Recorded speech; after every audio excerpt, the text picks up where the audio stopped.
पिछले कल बांग्लादेश में क्या क्या हुआ वो तो खैर आप सबने अभी तक देख ही लिया होगा। बांग्लादेश से जो विजुअल सामने निकल कर आ रहे हैं उसको देखकर तो अफगानिस्तान की याद आती है। अफगानिस्तान के तब के प्रेसिडेंट अशरफ गनी के देश छोड़कर भाग जाने के बाद तालिबान ने जिस तरह से गवर्नमेंट बिल्डिंग्स के अंदर घुसकर वहां पर हुड़दंग मचाया था, ठीक वैसा ही कुछ पिछले कल बांग्लादेश में भी देखने को मिला।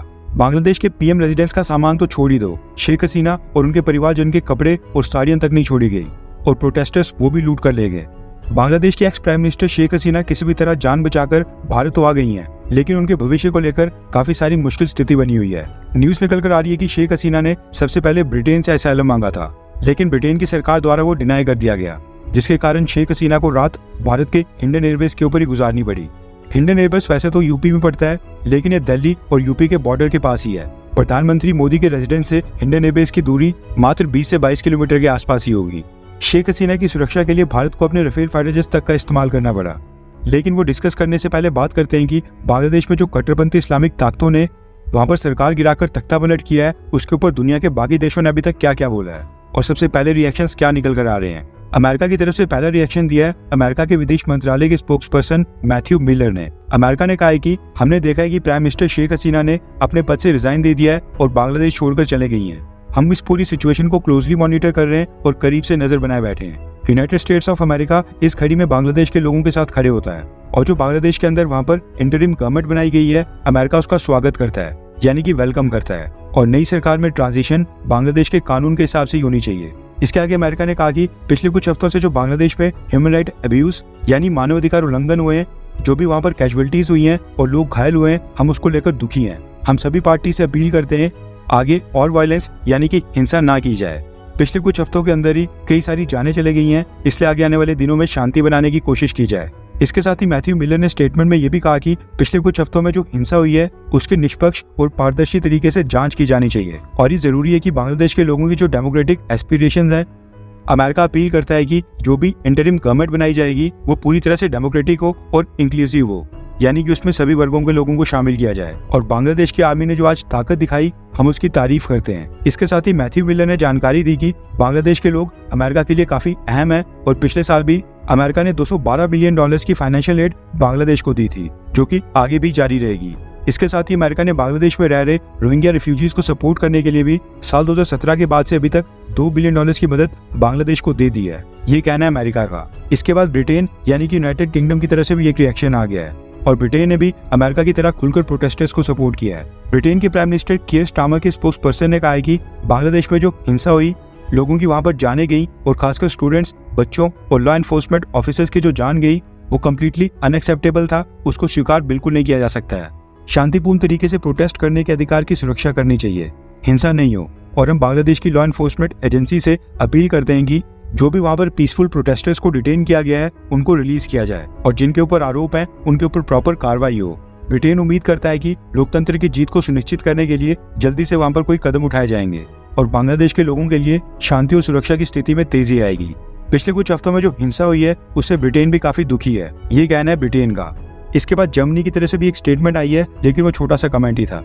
छोटा सा कमेंट करते हुए जर्मनी ने कहा कि फिलहाल ये जरूरी है कि बांग्लादेश लोकतंत्र के रास्ते के ऊपर चले। इसके बाद यूरोपियन यूनियन ने भी कमेंट करते हुए कहा कि पीसफुल तरीके से डेमोक्रेटिक इलेक्टेड गवर्नमेंट में ट्रांजिशन होना ये फिलहाल के लिए अनिवार्य है और डेमोक्रेटिक राइट्स और ह्यूमन राइट्स का सम्मान होना चाहिए। इसके बाद रशिया ने भी कमेंट किया है और कहा है कि हम उम्मीद करते हैं कि बांग्लादेश, जो कि हमारी फ्रेंडली कंट्री है यानी हमारा मित्र देश है, वहाँ पर इंटरनल पॉलिटिकल प्रोसेस से कॉन्स्टिट्यूशनल नॉर्म्स जल्दी से वापस आए, यानी वहाँ पर जल्दी से लोकतंत्र स्थापित हो। इसके बाद श्रीलंका के फॉरेन मिनिस्टर अली साबरी ने भी एक स्टेटमेंट जारी करके कहा है कि श्रीलंका उम्मीद करता है कि बांग्लादेश में पीस और स्टेबिलिटी जल्दी से वापस आए और जो ये चुनौती सामने आई है उससे बांग्लादेश मजबूती से उभर कर सामने आए। अब ये वाला वीडियो आज सुबह 5 बजे के करीब रिकॉर्ड किया गया था, इसलिए सारे रिएक्शंस तब तक के हैं। इसके बाद और भी देशों के काफी सारे रिएक्शंस आएंगे। पाकिस्तान, चाइना और कई सारी मुस्लिम कंट्रीज हैं, टर्की भी अभी पीछे है जिन्होंने अभी तक कुछ नहीं बोला है। हम वो भी कवर करेंगे, इसलिए अगर आपने हमारे चैनल इंडियन अफेयर्स को अब तक सब्सक्राइब नहीं किया है तो प्लीज कर लें। भारत की बात करें तो भारत सरकार ने अभी तक कोई भी कमेंट नहीं किया है। बस बांग्लादेश के साथ जो हमारी 4000 किलोमीटर की बाउंड्री लगती है उसके ऊपर हाई अलर्ट जारी कर दिया गया है। इसके साथ ही न्यूज निकल कर आ रही है कि बांग्लादेश की प्राइम मिनिस्टर शेख हसीना जिस मिलिट्री ट्रांसपोर्ट एयरक्राफ्ट में बांग्लादेश से भारत की एयर स्पेस में एंटर हुई थी, वो बांग्लादेश की एयरफोर्स का C-130 मिलिट्री ट्रांसपोर्ट एयरक्राफ्ट था। न्यूज निकल कर आ रही है कि ये एयरक्राफ्ट जैसे ही बांग्लादेश से भारत की एयर स्पेस में एंटर हुआ, उसके तुरंत बाद इंडियन एयरफोर्स के राफेल फाइटर जेट्स ने इसको बांग्लादेश बॉर्डर से लेकर इंडियन एयरबेस तक एस्कॉर्ट किया था ताकि रास्ते में कोई भी मिस हैपनिंग ना हो। अब क्योंकि ये फ्लाइट पूरी तरह से अनशेड्यूल्ड थी, यानी कि अचानक से बांग्लादेश का मिलिट्री ट्रांसपोर्ट एयरक्राफ्ट भारत की सीमा में एंटर हो रहा था, इसलिए भी हो सकता है कि भारत ने राफेल फाइटर जेट्स को बांग्लादेश के इस एयरक्राफ्ट को एस्कॉर्ट करने के लिए भेजा। वेस्ट बंगाल की अलीपुरद्वार डिस्ट्रिक्ट में इंडियन एयरफोर्स का हासीमारा एयरफोर्स स्टेशन है, जो कि बांग्लादेश के बॉर्डर के ठीक पास है, और ये दोनों राफेल फाइटर जेट्स वहीं से आए थे। पिछले कल बांग्लादेश के अंदर वहां पर हिंदूज के ऊपर काफी सारे हमले होने की खबरें आई हैं।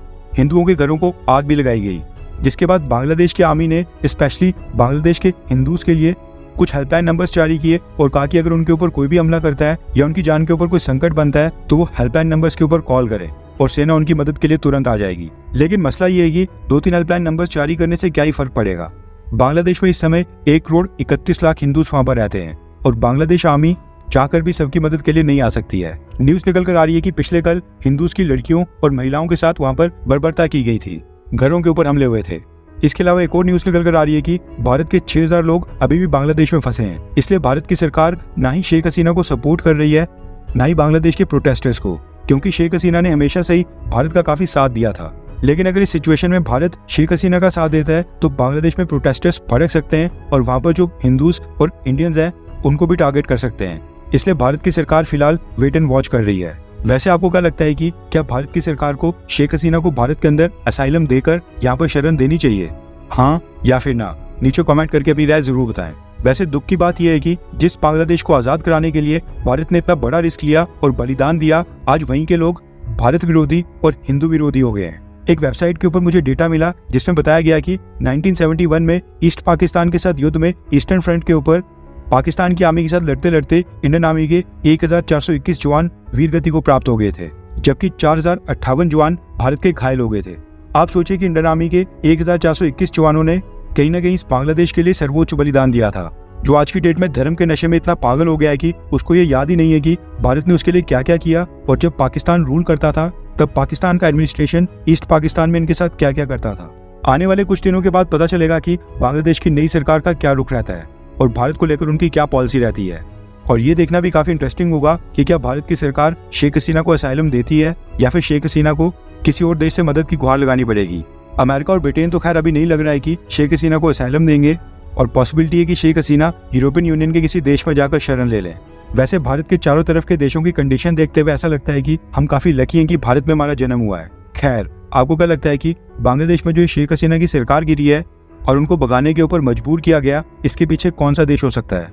अमेरिका या फिर चाइना या फिर पाकिस्तान हो सकता है, क्योंकि शेख हसीना के रूल में बांग्लादेश के इन तीनों देशों के साथ कुछ अच्छे रिलेशंस नहीं थे। आपको क्या लगता है कि इनमें से कौन सा देश हो सकता है? नीचे कमेंट करके अपनी राय जरूर बताएं। आज के लिए बस इतना ही। जय हिंद, वंदे मातरम।